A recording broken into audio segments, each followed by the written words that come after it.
USA Network.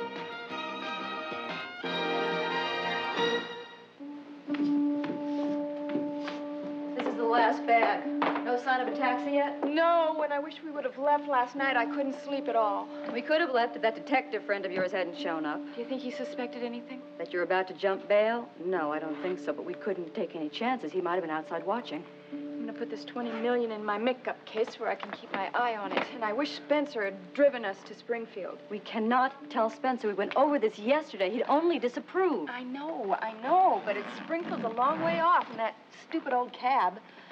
It's much safer, believe me. If the cops do find out you're on the run, the first thing they'll do is put a bulletin out on your own cars.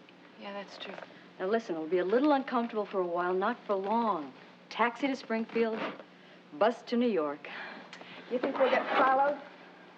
Don't worry, please. I've taken care of everything, I think. How do you know about this anyway? Where did you meet all these friends of yours? I had a boyfriend once who hung around with these people before I met him. What happened to him? He's dead. Oh, sorry. Yeah, so am I. Oh, what about Damien Tyler? Was he worried about me? Yes, very worried. He was very anxious to see you. Of course, I knew that was a mistake. You told him I wasn't well? I told him he couldn't see anyone because of doctor's orders.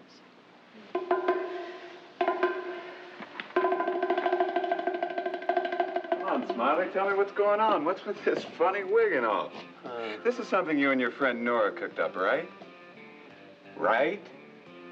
Well, when do I get to hear about it? You will, you will. You will, Brother Heck, because this is the big one. Ha, ha. I gotta go. I have an important appointment I do not want to miss. Hmm?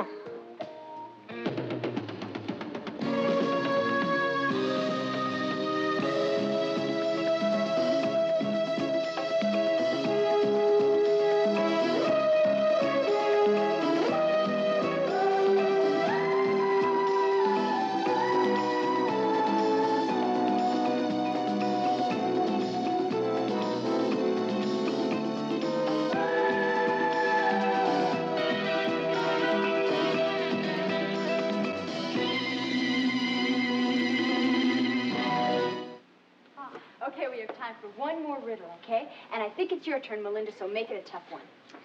Why didn't they play cards on Noah's Ark? Does anybody know? Looks like you stumped us all. Why didn't they play cards on Noah's Ark? Because Noah sat on the step. That's very good. And just for that, you get a prize. Okay, and I think the silliest joke prize should go to Danielle. And the funniest face, let's see. Oh, that's hard because you all make such funny faces. But I think you definitely get it. Okay? And these two go to you guys because you're so nice. Okay, next time we get together, we're going to play a lot more games and have a lot more fun. But right now, I want you to look at this camera and wave goodbye. Say goodbye to everybody. Bye-bye. Well, thank you. You guys were great. Judy? Oh, Mrs. Saxon, I didn't realize you were watching. My dear, and I watched with pleasure. You know that Kelly was absolutely right. He did not exaggerate. You're wonderful with the children. Oh, I'm so glad you think so. I'm just sorry the decision was made when you were out of town. Actually, Kelly said you were going to be away a lot longer. Well, I thought I would be too, but... Now, the first thing you and I have to do is sit down and talk about a contract. I'd like that. What about Gavin? Is he having any luck with his job hunting? No, I'm afraid not. And that's the reason I feel a little unhappy about this job. I mean, it's because, well, I'm working and he isn't. I wish I had something for him here at the studio, but... Oh, he at knows the that, moment- Mrs. Saxon. He's a fine young choreographer, I know that. Oh, he is. But what I think he'd like to do right now is try directing in a theater. I know some people in the theater. He might find it useful to meet them. Yeah, I think he'd like that a lot. I have an idea. Why don't you and Gavin come by and see me sometime early this evening? I can give you some tea, and then we can talk about your contract and Gavin's future. Great. What time would you like us there? 6:30? Fine, I'll see you then. Oh, Jody, one more thing. I'm not staying at the Whitney house at the moment. I'm at the Monticello Arms. Oh? Raven is painting the house, so it'll be another day or two before I get back there. But, you, by chance, haven't seen anything of Raven, have you? No, Mrs. Saxon, I'm afraid we're not invited to the Whitney Mansion very often. No, of course not. I just thought... Well, congratulations again. I'll see you later. Thank you.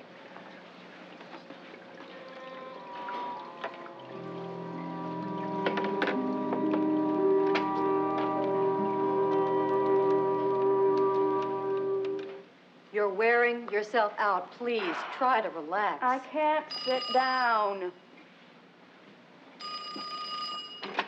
Whitney residence. Oh, good morning, Mrs. Saxon. No, she isn't up yet. Well, wake her, Nora. It's quite late enough as it is. I want to talk to her. I really can't do that, Mrs. Saxon. Very well. If I have to come over there in person, I will.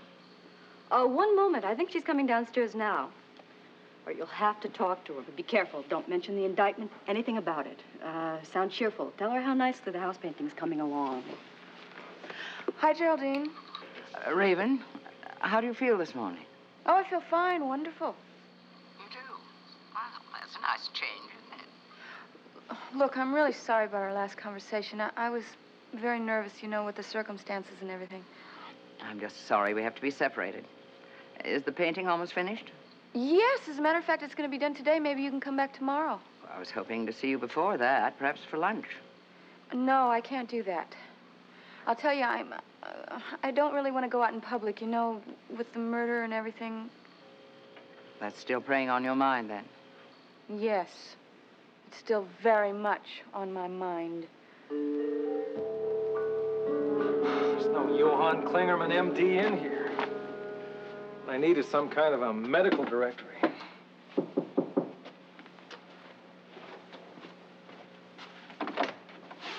Ta-da! Surprise, huh?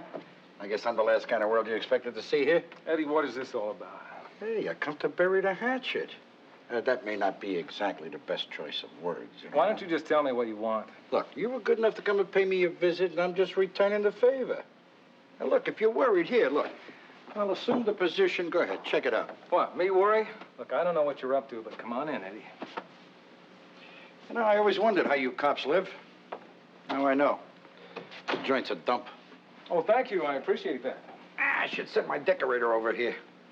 Well, I'm at it. You should spend a little time with my tailor. I think 5 or 10 years, you'll have your wardrobe straightened Would out. you just tell me your story? Now, look, I got a little proposition for you. You know, I've been thinking about all the stuff that went down with that punk friend of yours, the guy who got you in trouble there. Yeah, you mean that punk friend of yours? Now, look, I know you think I got it in for you and all that kind of stuff, but you're wrong. And you remember when you were playing the undercover games and all that stuff? We were going out, we had a lot of fun. Remember that? We were drinking, we were good buddies. It wasn't all phony, was it? Eddie, it was just a job to me. Sure. It was just a job to you, but I hate to see you in this kind of a jam. I mean, after all, you got this guy, Sammy, ready to testify that you knocked his brains in. Now you got Poppy ready to testify that she saw you do it. Well, Eddie, it's nice that you're so concerned about my welfare. Look, if it was up to me, I'd rather have a friend on the force than an enemy. You know what I'm saying? That's why I want to help you out. Yeah, well, just how do you intend to help me out? Why don't you take this little thing and give this to Poppy as a present? What in the hell is this? This is a mink coat. Do you know what a mink coat is to women? They go bananas for mink coats. They jump off 30-story buildings hoping they're going to land in one of these things. Now, you give one of these to Poppy, and she is going to love you. Just love you. Hey, forget it. No way. Go ahead, take it, for old time's sake. Come on, huh, buddy? Just remember, it's nicer to have a friend on the force than an enemy. Look, wait a minute. Wait. See ya.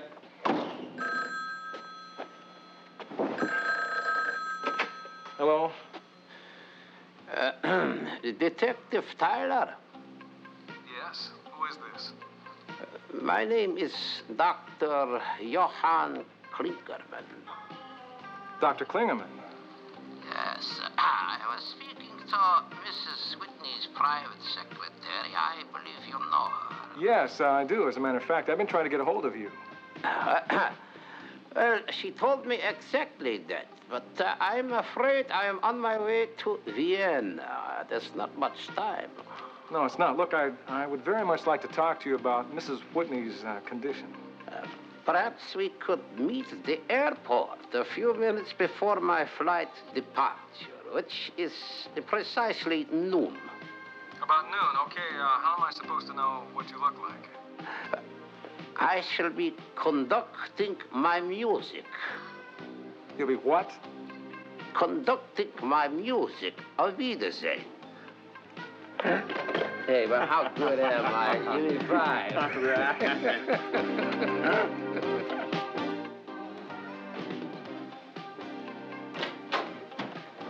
Jim, my man, how's it going? Well, I'm glad to see somebody's in a good mood. I'm always in a good mood. What are you talking about? Heck, Yeah. we gotta talk. Okay, what do you want to talk about? Well, we've known each other for about 4 or 5 years, haven't we? Yeah. Monty Fordham School of Dramatic Acting on Little Santa Monica Boulevard. We were sparkly-eyed and bushy-tailed, weren't we? Oh, we were indeed. All we wanted was to... All we wanted was, well, we wanted to be rich and famous, pursued by gorgeous women, adored by millions. Heck, we weren't bad guys, were we? No, we're not bad guys now, Jim. Don't kid yourself. Once we started this thing with Raven, we put on the black hats, man. Well, hold on a second. I think you got things turned around, Jim. Raven Whitney is the heavy. She took away our nice theater, remember? There we were, a bunch of nice, innocent, happy-go-lucky kids. All we wanted to do was put on a show, kind of like Andy Hardy and his gang. That's the way it started out, Heck, but it changed mid-course. We are now into a crime. A crime? No, that's not the way I see it. No, Jim. The way I see it, it's an opportunity. An opportunity to make the big bucks, right? Yeah. Heck, is it worth the price that we're gonna pay? Hey, I'd love to stick around and chew the fat with you some more, Jim, but I really gotta run. I met a new gal over at Smitty's place last night. Told her I'd take her for a little spin in my, new sports car. You don't have a new car. I'm gonna take one for a test drive. She'll never know the difference, and by the time she does, I am gonna own that car. Money, Jimmy, money! You are getting more like your brother every day. You still think this scam's gonna come off, don't you? Yeah? How? How? Do me a favor, Jim. Don't worry about it. Oh, and don't forget, you're in this just as deep as the rest of us. You think that's why I stayed in this? It's not a bad reason. Later.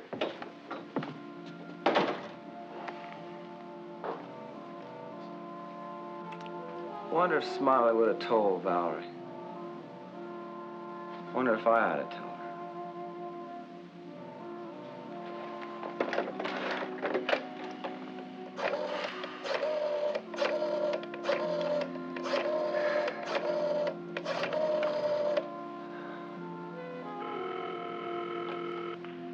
Hi, this is Valerie Bryson.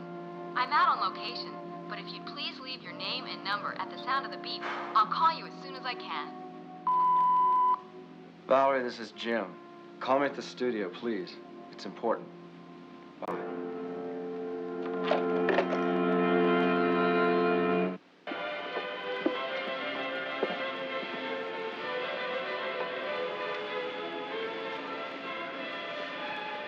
Dr. Johann Klingerman? Oh, Detective Tyler? Yeah, that's right. No, excuse me. You can see I'm an amateur conductor. I enjoy practicing. It is good therapy. Oh, I for see. So, you wanted to ask about Mrs. Whitney, did you not? Yes, Mrs. Whitney is a very good friend of mine. I just found out yesterday about her mental collapse. That's tragic. Tragic, is it not? She is so young. It is too bad. I do not know if you are aware of her history, but I know her history very well. As a matter of fact, I was in Switzerland when her husband was killed. See, I had gone there to arrest him for murder. Yes.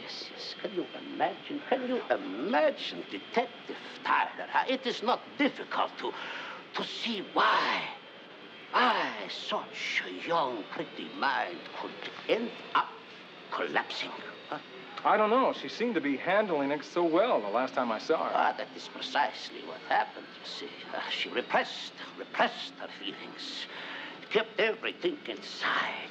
And not unlike the steam that builds throw the kettle heating on the stove, and suddenly, ah,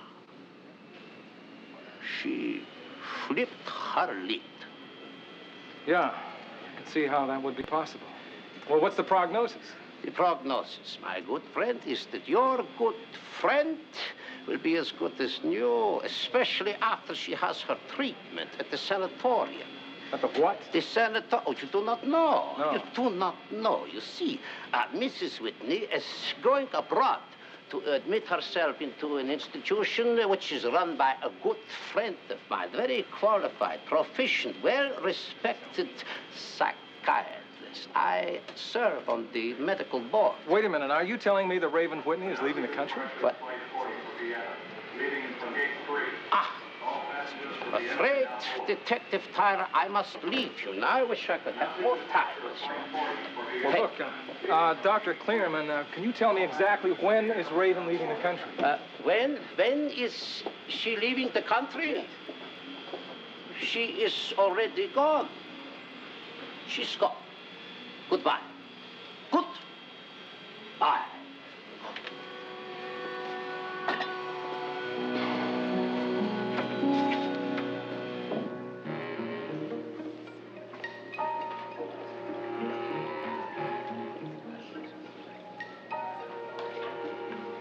Good morning, Mrs. Saxon.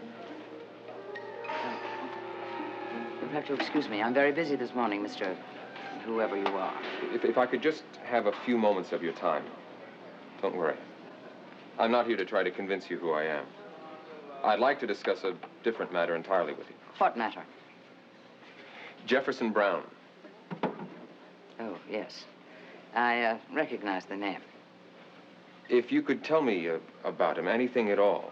I can give you the most pertinent fact about him. He's dead. But surely you must know that he died in a plane crash in Switzerland. Yes, but I'm talking about before I knew him in Switzerland.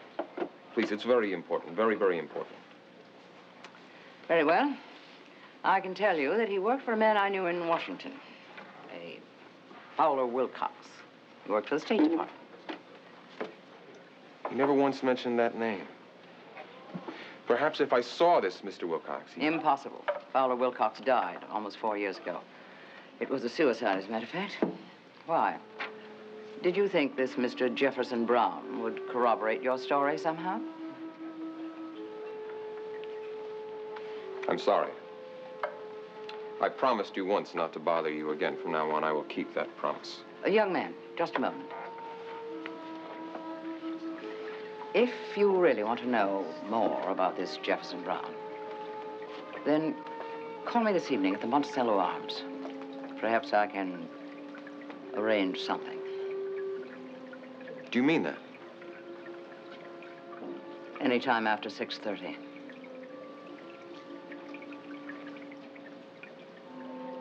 Well, thank you. Thank you, and Geraldine.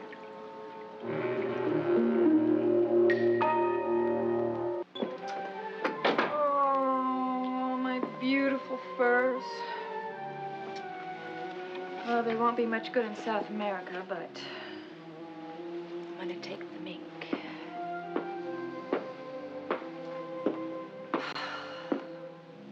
I guess I'll never see this house again.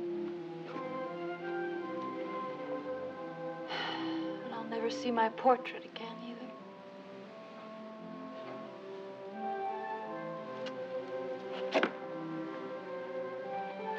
But I'll never forget you, Sky. You're gonna go with me.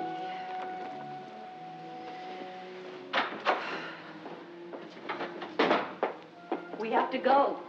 Can I even have a moment by myself? We have a long trip ahead of us. I know what's ahead of us. It won't be bad, believe me. With $20 million, life can't possibly be bad. All right, let's go. Let's get it over with. What now?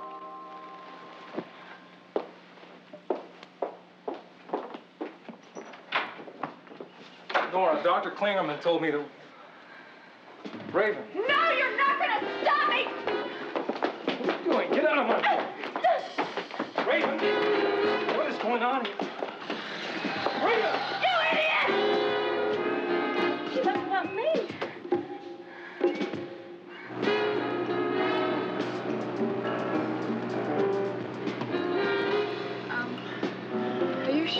have enough gas to get us to Springfield? Yeah, you got nothing to worry about, baby.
27 years old, and his company was just purchased for $10 million.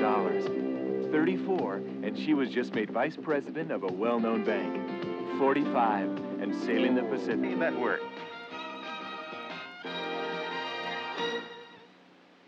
Look, I told you I couldn't stop her any more than I could stop her the first time. It was that damn cop's fault. You mean Tyler? What's he got to do with this? He came by here. He didn't buy your story about the nervous breakdown. He wanted to check himself. I told you he's been suspended. He had no more right to search this house than the milkman. He didn't have to search the house. She was sitting right here in the living room. What happened?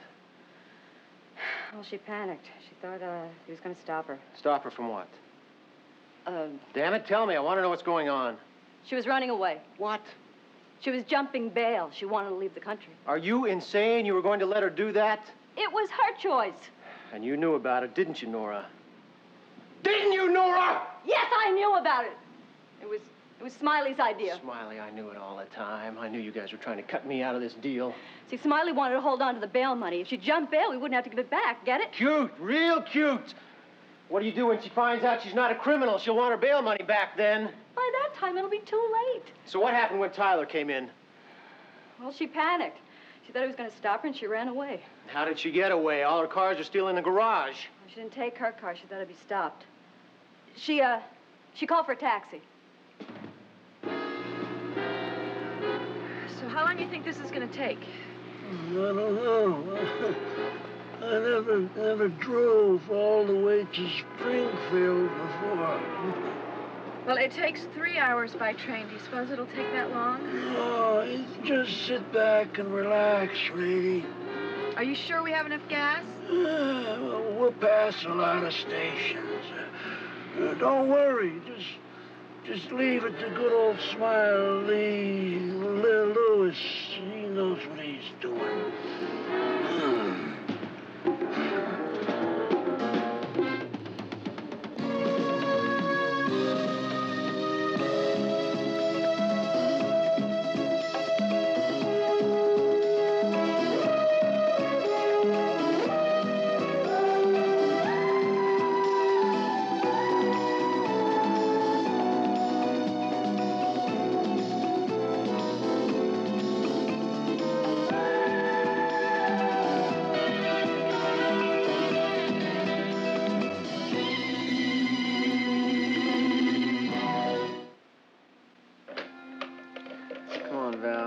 Be home. Please be home. Oh, don't give me your answering service. Just call me. Hey, Jimmy, how's it going? Oh, hi, Johnny. I haven't seen you for a while. Yeah, I know. I feel like the outcast of the group. I don't see any of the guys anymore. Well, there's not much of a group anymore, so don't feel bad. Well, I wish someone would clue me in on what's happening. The last thing I heard is we shut down the police station. Nope, we just left it. Really? Well, Raven Whitney isn't there. Where the heck is she anyway? She's in her house, imprisoned. She still thinks that she killed Jinx Avery. And she's expecting the men in blue to come and take her off to the courts. Man, did we get the mileage out of this gag? Too bad we didn't get any money. Yeah, well, somebody did. You did hear about the $100,000 bail that she gave. Yes. Smiley was going to invest it and skim some bucks off the top. Too bad all the money's gone now. What? The 100,000, it's gone. Didn't you hear? Yeah, I heard it from Wanda. And she heard it from Esther. And anyway, she was working... What? Esther works for Tony. Wait a minute, And wait a Tony minute. Smith- You're making my head spin. Well, all right, I'll start over. No, Wanda was forget it. Forget it. What happened to the $100,000? I'm trying to tell you, Jimmy. This guy, Ernie Vogel, is Smiley's bookie. Smiley dropped every nickel he had with him. Ernie's buying everybody drinks. You mean all of this was for nothing? Everything's gone except grand larceny. That's enough to ruin a day, huh?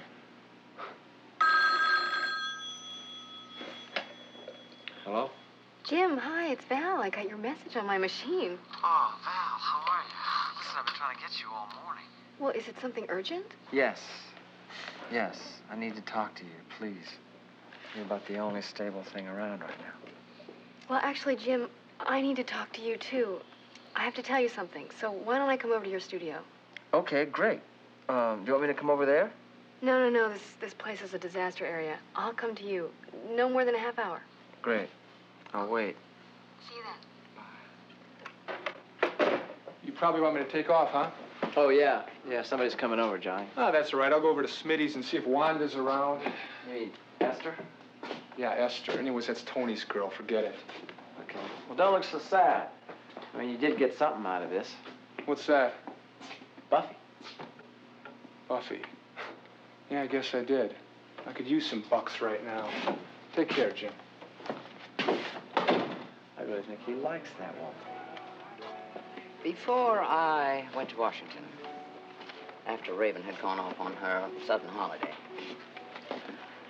I encountered the most startling apparition of my life. Now, I don't believe in ghosts, but I was almost converted. A young man suddenly appeared at my door who could have been Schuyler's twin. Are you serious? He was so like him, you could not have told the difference. The likeness is startling. Well, what did this apparition have to say for himself? But that's the most startling part of this whole thing. He claims he is Schuyler Whitney. But that's ridiculous. Schuyler is dead. How could he possibly make such a claim? He claims that he was in a plane crash in Switzerland, seriously injured.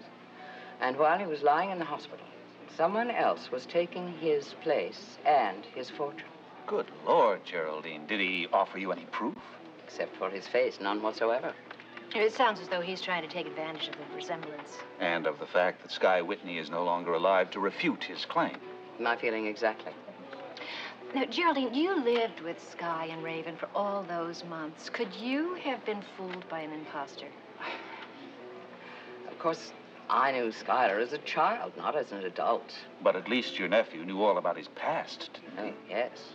And he was totally convincing. This man isn't convincing at all. In fact, oddly enough, that's the most believable thing about him. Why, what do you mean? Well, it's a contradiction, I know, but he didn't even try to come up with any facts. I see what you mean. He could have easily done research if he wanted to build a case like that. Ah. Has Raven seen this man yet? No, she hasn't. Wonder what reaction she'll have. I don't know what Raven's reactions are these days. Her behavior is very peculiar. Strange, isn't it? After all these years, I still don't understand that woman. Oh, God, what am I doing? I'm turning myself into a fugitive. I'll be running for the rest of my life. What's that? We're getting low on gas. I told you it was a long way to Springfield. I told you should have stopped before we left. There's bound to be a station up here. Well, what if there isn't? We can't just stop here. Oh, that's a cop car. Well, why don't we stop and ask? No. That's all right. Just keep driving. Well, Whatever you want, lady.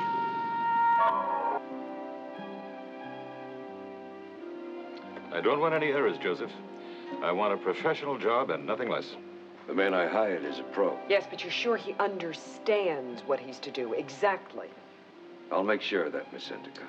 And what is it he thinks he's doing, Joseph? Just what did you tell him? I didn't have to say much. He's done this kind of job before. He figures it's same old story. Which is? Insurance, Miss Endicott. That's the reason people usually arrange their own burglaries. When's all this going to happen, Father? After closing, naturally. Joseph, your man has a list of the paintings to be removed. I gave it to him, Mr. Endicott. It'll all be done right. I promise. But you don't do everything right, do you, Joe? Beg your pardon? When you went to Springfield to visit poor Mrs. Travis, somebody saw you. Isn't that right, Is this Joe? necessary, Grace? Answer the question, Joseph. Springfield's a big place. But I mean the woman's boarding house. Somebody saw you coming out of her room. Maybe. Maybe. What's the difference? I was there on a friendly visit, like Mr. Endicott told me. The point is, Joseph, Mrs. Travis's daughter told us she saw you coming out of the room. You really should have told us, Joseph, before she came around asking questions. Didn't think it was that important. Didn't you? Isn't the reason why you didn't want to attend our little party because you knew she was going to be there? What did she say about me?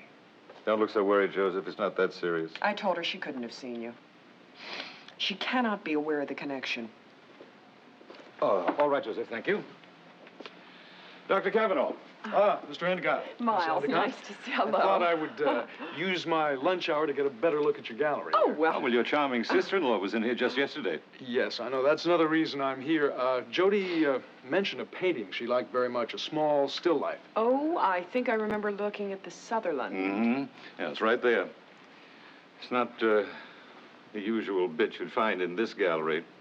Not so avant-garde. Oh, but it's pretty, isn't it? Yeah, I'm sure this is the one she met. See, she's got a birthday coming up next week. My wife and I thought it might make kind of a nice present for her. Absolutely. I think paintings make wonderful gifts. But I must warn you, Doctor, this young artist sets a rather high value on his work. My father and I both think it's rather pricey. Oh, really? How much does it cost? Well, he wants $2,500 for it. I know. That is a little bit pricey. Painting may be worth it. I don't know art values, but it's a little steep for us. I think nothing of it. Grace doesn't even expect it to sell. Oh, no. It's, the artist is a friend. That's the only reason I agreed to hang it here. Pricing art is a highly subjective matter. Well, look at the man who wanted to pay so much for your sister-in-law's painting. Yeah, I heard about that. $10,000? Mm-hmm. No matter how subjective art prices are, I still think that's pretty high for a painting found in a basement. Well, I don't think that's a criterion, is it? Well, actually, the value is very subjective as far as Jody is concerned. It's more sentimental than monetary. Of course, naturally. For some things, there simply is no price. But I hope you don't think we were trying to pressure her into anything, No, Miles. of course not. As a matter of fact, she told me you were willing to forego the gallery commission. No, I'm sure you meant it kindly. I think it's a good idea. She holds on to it now. Well, we'll see what we can find out about the painter and the model, and we'll get back to her very soon. Ah, fine. Very good. Well, I think I better get going. Bye-bye. One moment, Doctor. About the still life. Grace, why don't we talk to Sutherland and see if he can't come up with a more reasonable price? We'll tell him. It's for a friend.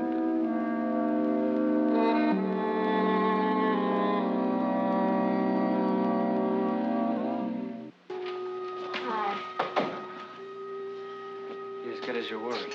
Hey, I'm sorry about being so adamant about you not coming to my studio, but the place is really a mess. I've been trying to put some things away. It's okay. If you'd called me, I would have helped you. Oh, that's okay. I just had to get some things into storage before I, Well, it's all done now anyway. Look at this. What? I must have called you 6 or 7 times this morning trying to get hold of you. Now I got a hold of you. I don't know what to say.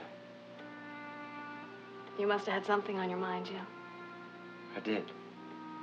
You. What'd you say about storage? What? Storage. You said you were going to store something. Oh, yeah, well, I wanted to put some of my more valuable equipment in storage. I don't like to leave it in the studio for any length of time because we've had some robberies. Are you leaving? I'm not leaving the studio, but I am going on vacation. And that's what I wanted to tell you. When'd this come up? Well, quite suddenly, really. I really felt the need to get away. Away from a certain situation, a certain person? There are some situations that I haven't been dealing with very well, Jim. And I figured if I got far away from them, I'd gain more perspective on them. How far away? Europe. I thought maybe I'd visit some of my old haunts. Switzerland. Yeah. And Daddy's clinic in Lucerne. It's not there anymore. You know that, don't you? Yeah, I know that, but the mountains are still there. And even some of the people. And then I thought I'd go to France. And maybe Brittany. And do you realize I have never been to Spain? And I have this whole girlfriend who has a place now in Malaga. Are you leaving because of me? I just need to dig back into my own past so that I can understand the present. I don't think that works. I want you to stay here. Well, what about what I need? Do you know what you need? No. No. And that's really why I have to go, Jim. Seems like we're always saying goodbye. I'll be back. I will. Well, right now, I have a million things to do so that I can leave tomorrow morning. So...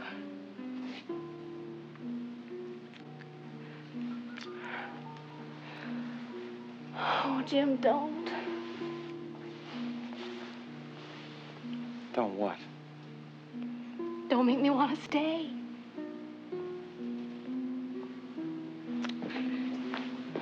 Val. Jim, I have to go.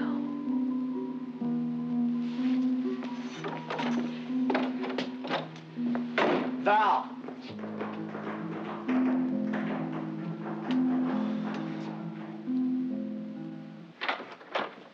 Hello, Spencer. You remember me, don't you? Hector Wilson. You look different without your uniform. Yeah.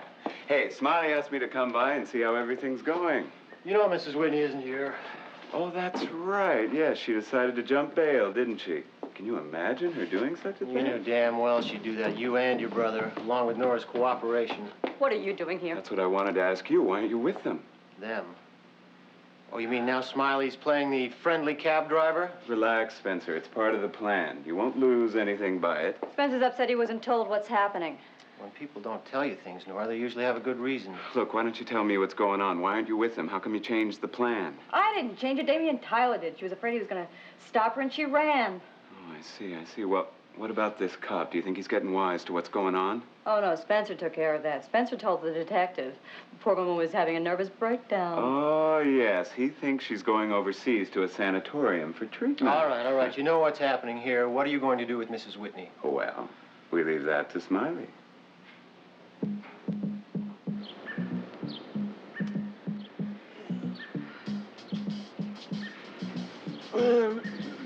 Nothing. Went at least a mile down the road. Well, we can't just stay here, so why don't you do something? Your best bet is at the phone booth. We passed. So you're gonna leave me here alone? What do you want me to do? I told you to fill the tank with gas before we left. I told you. Well, you told me. You're starting to sound like my old lady. Now, look, I'll be back. Okay? Hasn't he? I mean, who would have thought that he could really convince that lady that she'd committed murder? And that she'd have to buy her way out of the country. But he did it. Gotta give the guy credit. I think the phrase is give the devil his due. Yeah, it's something like that. But don't worry about it, Spence. There's gonna be plenty for all of us. After all, $20 million divides up real easy. 20 million? What are you talking about? You didn't tell him? That's what she's got in her luggage, Spencer. $20 million in negotiable bonds. And after a while, she and her precious money are gonna be separated. Well, gotta go. See you folks later. Wait a minute. How does Smiley plan to do this separating? Hey, don't get nervous about it. You don't have to do it. It's my neck as well as his. I want to know what he's going to do. He's not gonna hurt her. Hell, he's not even gonna rob her. Robbery's against the law, you know. How will he get the money? Well, as a matter of fact, it's quite simple. The police are gonna take it away from her.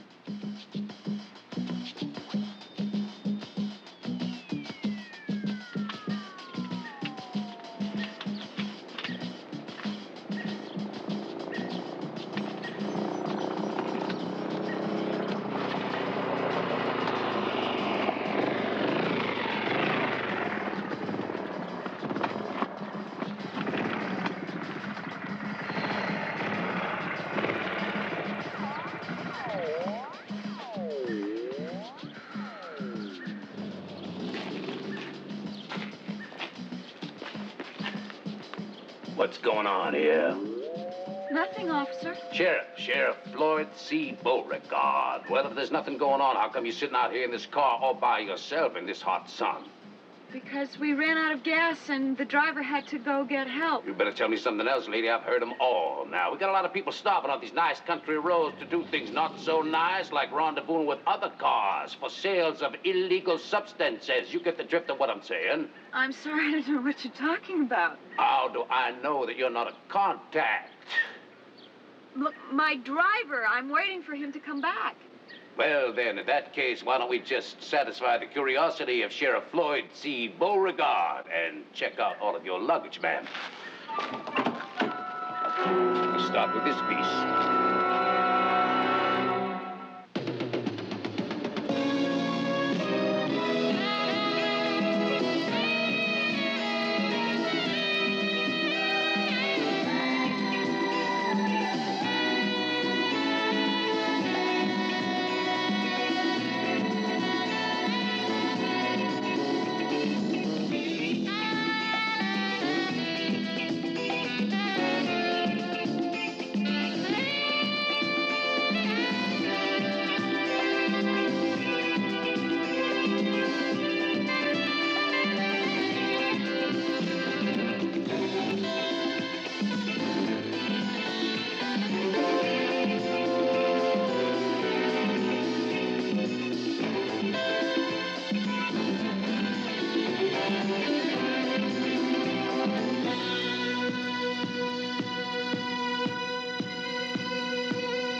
Hello, I'm Harry Morgan.